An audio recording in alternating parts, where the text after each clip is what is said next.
Very supportive talaga ang mga Japanese sa SB19. Alam niyo po ba na gumawa pa sila ng article at interview mula sa iNew na article ng Japan. Ito po ay updated April 11, 2026.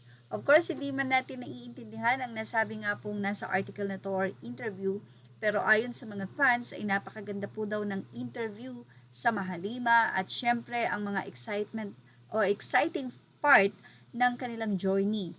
Ibinahagi din sa artikulo ang kanila nga pong nalalapit na pag-perform sa Lollapalooza.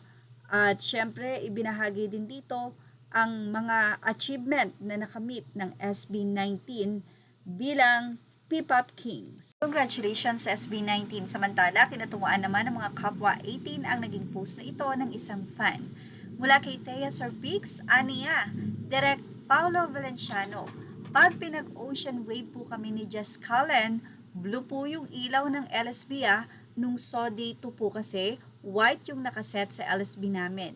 Di naman namin mabago kasi nakasync. Ayaw lang po namin mapagalitan ng Josh. Well, mukhang payag na payag naman dyan si Mr. Paolo Valenciano, ang direktor at punong abala sa nasabi nga pong nalalapit na wakas at simula concert ng SB19. Samantala sa nasabing post na yan, ng 18 na to ay narito naman ang naging komento ng kanyang mga kapwa Cubs. 18 pala desisyon kayo.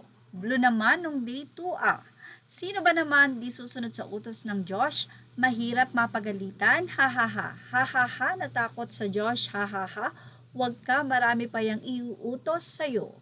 Samantala, isang question naman ang tinanong ng isang 18 sa mga kapwa 18. Aniya ni Marie Jose, PTPA, legit question, okay lang po bang magdala ng ibang light sticks sa WAS?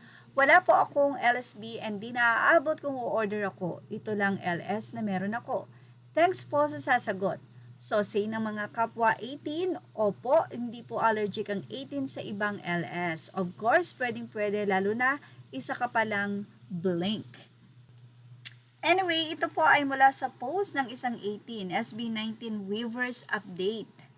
Makikita po ito sa 18 official group kung saan ibinahagi nila at tinanong kung bawal ba ang cellphone sa WAS concert. Sabi ng Live Nation PH, mobile phones are allowed. So sabi ng ilan ay akala ko bawal, sabi ni Pablo at Diyos, nyahahaha. Well, is this how you party? Caps, tawang-tawa ako. Hahaha, parang lahat na lang kasi bawal eh. Experience after my uwi mo pero wala kang picture ng SB19 kung bawal yung cellphone. Well, yan ang ating Showbiz Top update. Images are all ready to the rightful owners. Please like, share, and subscribe. Thank you for watching Showbiz Now.